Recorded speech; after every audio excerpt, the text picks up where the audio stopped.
আমরা আজকে পেঁয়াজ কেটে নিয়েছি। এখন মাংসটা আজকে রান্না হবে। এই যে আমাদের পেঁয়াজ কাটা মরিচ কাটা হয়ে গেছে। এখন দেখাচ্ছি আপনারাকে মাংস।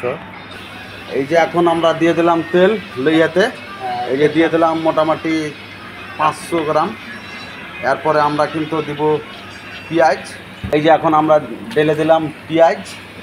এখন আমাদের গ্যাসটা একটু তাপমাত্রাটা বাড়িয়ে দেবো। পেঁয়াজটাকে আমি এখন তেলে কষা কষা করে নেব। তারপরে আমরা মাংসটা অবশ্যই দিব। এখন আমাদের তেলটা হয়ে গেছে। এই যে আমরা মাংসটা দিয়ে দিলাম। এখন হালকা করে লাড়া দেবো আর মাংসটাকে সুন্দর করে একবারে কষা কষা করে আমরা কিন্তু বের করে নেব।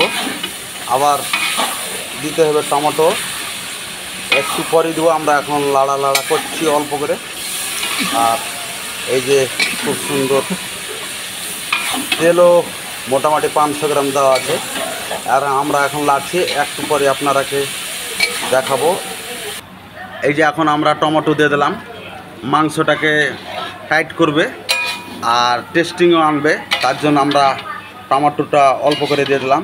3টি টমেটো দিলাম, আপনারা 2টো দিতে পারেন, টেস্টিংটা হবে।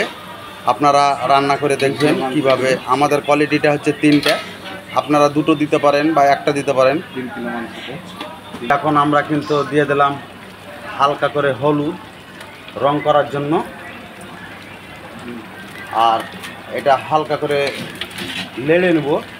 তারপরে কিন্তু আমরা দিয়ে দিলাম ধনে গুঁড়া অল্পটা।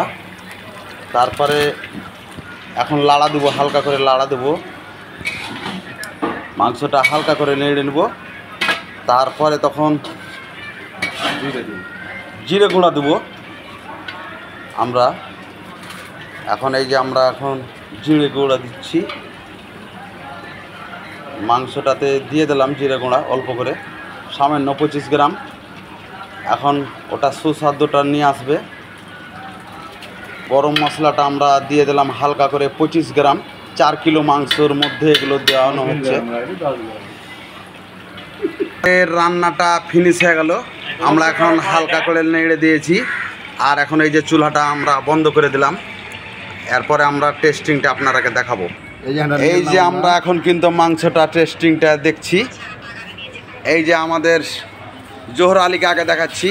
না, টেস্টিং ভালো হয় না। উফ, কি সুন্দর, অসাধারণ টেস্ট। ভালো টেস্ট। তো মাংসটা আমরা